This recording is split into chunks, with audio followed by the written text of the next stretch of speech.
Okay, so what I want to do, I want to model this, and I'm going to take this from Maya into Zbrush and back again and use RedShift on it. Okay, and I'm just going to do the base here, not the whole thing. And if I quickly go and zip in here, you'll see that I've used an image plane. I browsed for it. I found this nice little image. I popped it in. I planted it so it's sitting on the front here, and actually I'm just going to try and eyeball it to the center a little bit more so it'll make things better. Okay, now I'm going to go in here and let's go to create CV curve tools, and if I hold down X, boop, I can pop this one here. You see it's on a bit of an angle, so I've got to pretend that this is perfect. Okay, and I'm just going to try and mock this up really quick, and I could spend, oh damn it, oh, let's hit backspace a few times. I'll just pretend this is good. Okay, up around here. Try to space these out so they're not too close together. You need a few more points when you get to this kind of shape right here.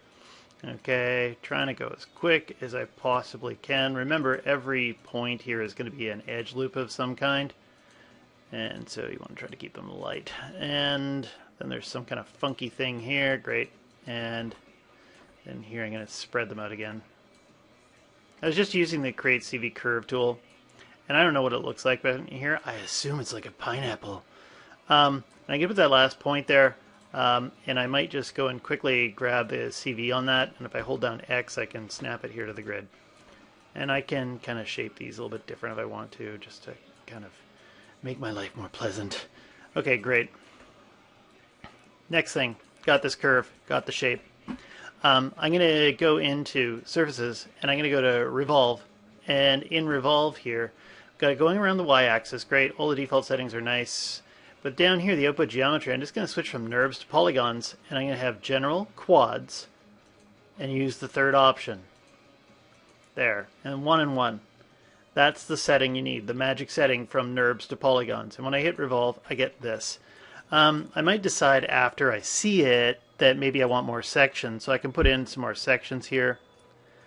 I usually always use 8, 12, or 16 in this case. And that should be pretty good. You can also use the NURB tessellate if you wanted to kind of get more geometry in here. If I went to the NURBS tessellate, there's the U number and the V number. And I suspect, well, V number, that's the, there. The V number wasn't it, it was the U number. So that actually puts along the curve. And that could add in more too. And just keeps everything kind of squarish and better. Okay, and if I go here to display, and I do the heads up display, and I show my poly count, my poly count's still relatively low. Actually, what if I take that down again? 720 is pretty nice. Maybe there's a few spots where I could just put them in. How about this? What if I take this thing, and I'm just going to delete the history, and I'm going to get rid of that curve. Woo! And then if I go in here, and I use the mesh tools, I use the insert edge loop, and if I hold down shift while I do it, it'll pop in, and oh yes. It's not going to do a very good job right around here, so I'm just going to go and pop this in, and then I'm going to do some weaselly maneuver where I grab that edge loop, and I'm going to use the mesh tools, slide edge tool, and let's see if I slide my edge right here, yeah. And I'll scale it up a bit, and that kind of rounds it out. Anyway, and if I want to use the insert edge loop tool again, mesh tools, insert edge loop tool, if I hold down shift, boop, it'll kind of go in and change these so they aren't quite straight. So how about we show it right there, boop, pops in just a little bit. And I don't need to do any more. I should be good. Okay, now let's just delete the history. I'm just going to lay out the UVs on this thing really quick. So I'm going to go over to UVs, and I'll go to the UV editor. My UVs suck right now. Okay, so what I'll do is, let's call this lamp base. There. Okay, great. Enter. I'm going to go into UVs, and I'm going to hit camera based. And then I'm just going to quickly go in and grab some edge loops on things that I think could unfold quite nicely. So if I grab that edge loop and I cut it, and there, cut, and how about right here, take this bottom part off, cut, and then I've got to think about where I want a nice seam. Each one of these is going to be a shell. If I go in here and I take that edge loop all the way down here. I'll just deselect that one, and I'm going to cut it. And let's just see what it looks like right now. If I grab everything and I use Modify, Unfold, boop, there it is. Things are looking pretty good, except for this thing here. It looks a little bit funny. So I'm just going to go up top here. And I suspect if I grab an edge from here to here, those three... Oh, I missed these three.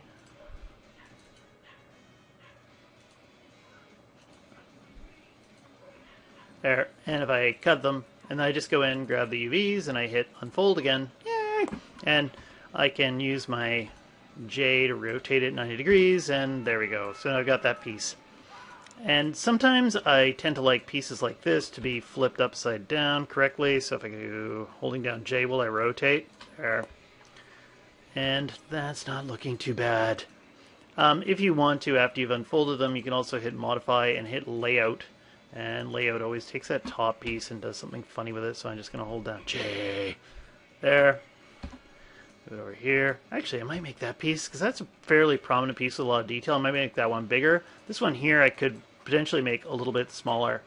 By the way, when I did the Modify Layout, I used Legacy, World, and Free. Okay, those are my favorite settings. Done. And let's just delete the history on this. So what would that take? 6 minutes? 6.5 minutes. Okay. Now what I'm going to do, I'm going to take this, I'm going to go to File, Export Selection. When I export the selection, I'm going to use OBJ Export, and oh, this is going to my project, Suck My Beans. Okay, we'll just put it here on the top, and I'll find it faster. Hopefully. I should put it in my scenes or whatever. Anyway, let's call this Lamp. Great. Okay, now I'm going to go into ZBrush, and in ZBrush, I'm going to go get my Polymesh 3D, pull this little thing in. Okay, Polymesh 3D, zip over here to Edit, and now I can wiggle my little star around. I'm going to go and hit Import, and when I'm in Import, I'm going to go hunting for this. And I just realized, where the hell did I just put this thing? G drive. And if I go in here and I look for my Maya projects, and I find the Suck My Beans. There, and there's the lamp. And it's a OBJ, boop, open. There it is. Okay, everything's looking cool. I'm going to go to Geometry, and I'm just going to hit Divide once, twice, 3 times. Right here, I can't really see how many points I've got, but if I hesitate over the tool, that'll tell me I'm at 51,000. Let's divide it again. So that should put me about 200,000, and one more time, that puts me at 800,000. That's more than enough. Okay, and I could probably play around with this thing for a bit. I could divide it again and get even more detail on it, but I'm going to go and hit X, and that puts on the symmetry. If I go into Transform, and down here Activate Symmetry, I'm going to turn off X, I'm going to put on Y. And so now it goes top and bottom, Transform. I'm going to turn on Radial, and when I turn on Radial, there we go. Actually, I just figured out there's a mystery I had before that I just figured out, because on the Y-axis it goes in, okay, whatever. Later on, when I try to do some conversions on this, some ZRemesher stuff, it started to screw up and it was flipping it on the Y. Okay, whatever. So, got the Y-axis, got the 8 sections.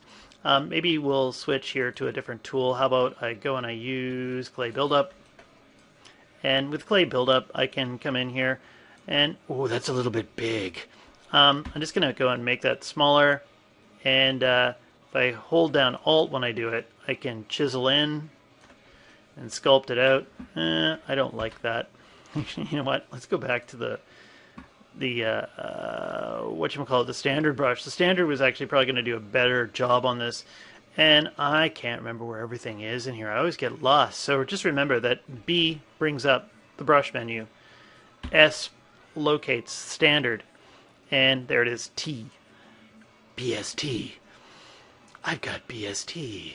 Okay, and there I can kind of do a little bit of something like that. That looks a little bit more like it should have pushed in. So maybe I'll go over here and push in. Okay, that looks kind of nice and organic. And you could do some other kind of shapes here and stuff like that. I've got sections of 8 as I'm doing this, you know. I could change that here in the transform from 8, maybe how about 12 or 16? There we go. And there. And also I can switch maybe to, say, the damn standard. And how do I find it again? What if I hit B? D. No. B. D. And there we are. Damn standard. S. Okay. And I can kind of go in here and chisel in some shapes here. Just because I got more radial divides here, it ends up being a little bit better. And there. And I can smooth that down afterwards, just holding down Shift. And there. What about down here a little bit? And I could probably even put in more to smooth that out. And I'm using a mouse right now. I'm not using my stylus because my microphone is sitting on my pad. Okay. And so there we go. Good enough. And I'll go up here and I'll do a few little details here, here. I am doing this a little bit harshly, so I'm just going to undo those. And I'm going to take the intensity and drop it by about half. I always find this a little bit heavy-handed when you're using the damn standard. Okay, boop, boop, boop. And just remember, if you do one line like that, you can just hit 1 and it'll do it over again. So if I go up here, let's make my brush a little bit smaller. And I go and I do that kind of weird pineapple shape that's there. Something like that, and I just hit 1 a few times. Okay, it doesn't look quite good enough. Let's undo that. And I'm just going to make my brush a little bit bigger when I do it. And I'm using damn standard. Make that line. I'm going to go up. There. And then I hit 1 and it repeats.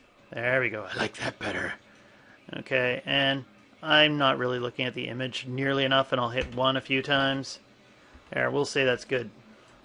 Okay.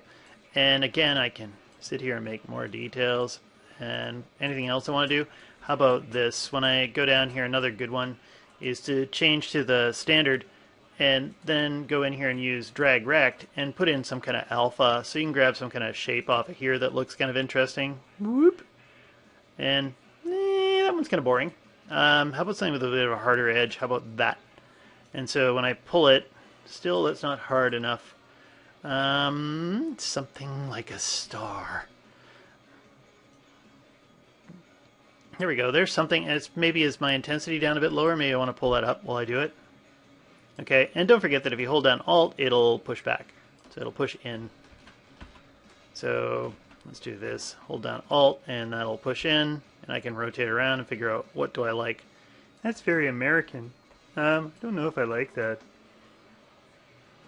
Okay, and I can totally grab a little picture of Justin Trudeau and put it here in the alpha too if I had one kicking around, but there you have it. So that's good enough. And what's my poly count? I could, yeah, we'll say it's fine. What do we at? 13 minutes. Okay, so now what I'm going to do, again, I could do more work to this, etc., etc., etc., but I'm going to leave it. I could go here and I'm going to go and take my divisions down to 1. So we're down in our lowest subdivision level. I'm going to zip down here into displacement map. Now I could hit create displacement map and it will make a little map for me. Okay, it has flipped it vertically. My UVs are flipped. Okay, this is giving me a little bit of information here. 7557.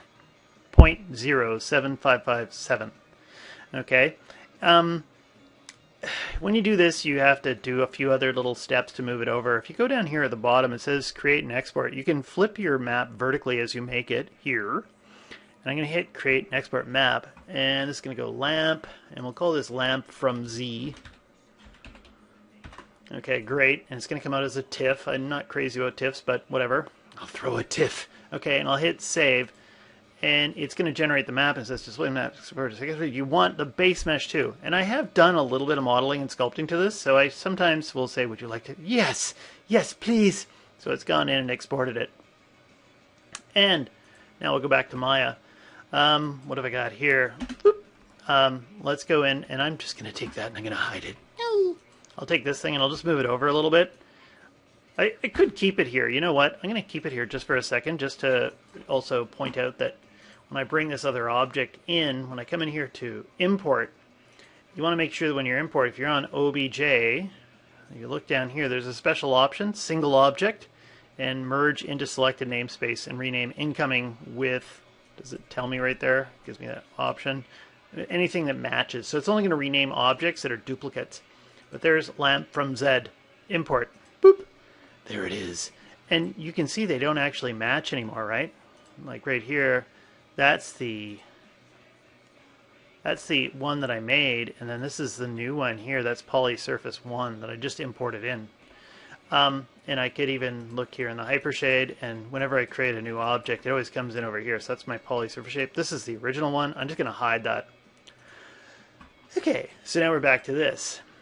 And I want to work in RedShift. So I'm going to go in here and assign new material, RedShift shader. And if I go in here and I use RedShift material, great. Okay, and when I have the RedShift material on, there's two ways I can do this. If I have this selected right here as the file top, there's a little button right here, and you just go like that, and you can get right to the RedShift shader or RedShift material shader group. Okay, other you can usually find it under focus as well. Depends. People get freaked out about that little button. Anyway, so displacement map. I'm going to go in here and browse, and there's a bunch of different ways I could do this. But I'm going to put file texture. I'm going to follow that little black arrow over here, so I found the file texture. And if I go in here, where did this put me to downloads? Let's go over here, and this one should be in G, and my projects, and if I go in here, I look for suck my beans, and I find there's the lamp from Z, there's the TIFF file, open, great. If I click on this, it'll update the swatch. Okay. Let's just see what it looks like if I render it in RedShift. So if I go to RedShift and I go to IPR, Interactive Photorealistic Render, and that popped into my other shelf over here. What the hell is that? There's the RedShift render view. Okay. Another window popped over and into my other monitor. I'm not sure what that was all about. So there it is right there. And you can see it updating as I move around over here in the scene. And if I, let's pull this over this way, pull this over this way. If I grab the object, there's a little thing here that says shape node. Just to point it out, if I went and I grabbed this and I called it lamp base Z, okay, just so you can see that's the Z one, you'll see it says there's my transform node with all the information about location in 3D space, and then here's the information about my geometry. Now, currently, we're using RedShift. I want tessellation so it smooths. Okay, it smooths it. You can actually start to see some detail coming out of it. If I look down a bit further, I can put on displacement. And the displacement came in actually almost too well. And if I take a look, there's the displacement scale. Now that magic number I was looking at over in Zbrush over here, 0.07557. If I go back, this isn't exact. It looks a little potentially puffy. If I go here and I put in 0.07557, that's going to be wrong. It's going to be very muted. You can see there. But if I put it at 0.755, did I do 55? Yeah, there we go. 7. Boop. There. Oh, I missed that freaking decimal point again. There. And there, I got it. So that's pretty damn close. Okay. I could smooth it. There's some other things I could do with it, but that's pretty much it. That's the pipeline. And then I can go over here and I'll start playing with this, and maybe I'll put in copper. Okay, in copper you can't see very well because of the lighting. And don't forget that if you're in RedShift, let's go and create a plane. So I'm just going to go and create a polygon plane. Boop, and I'll just make that big. There. Now we can see some kind of definite copper things. There's a bad default light in here, so I'm going to go to RedShift, and I'm going to go into lights and maybe put on a physical light. And we can't really see anything. I'll make it big. And then you can pull the light over here. One other thing I like to do is while I'm rendering, when I'm figuring out where to put my light, I'll go over here with the light selected and go to Panels, Look Through selected. Come on, you bastard. There we go. And then I can, let's hit F and frame it, put my light over top of the object and kind of place it using that. And then we'll go back here to perspective. And now you can see my light is placed fairly well, and then I can start playing with it and figuring out what I think of this. Okay. And anything else I got to say about that? That's the fast Maya to ZBrush back to Maya again. Stop!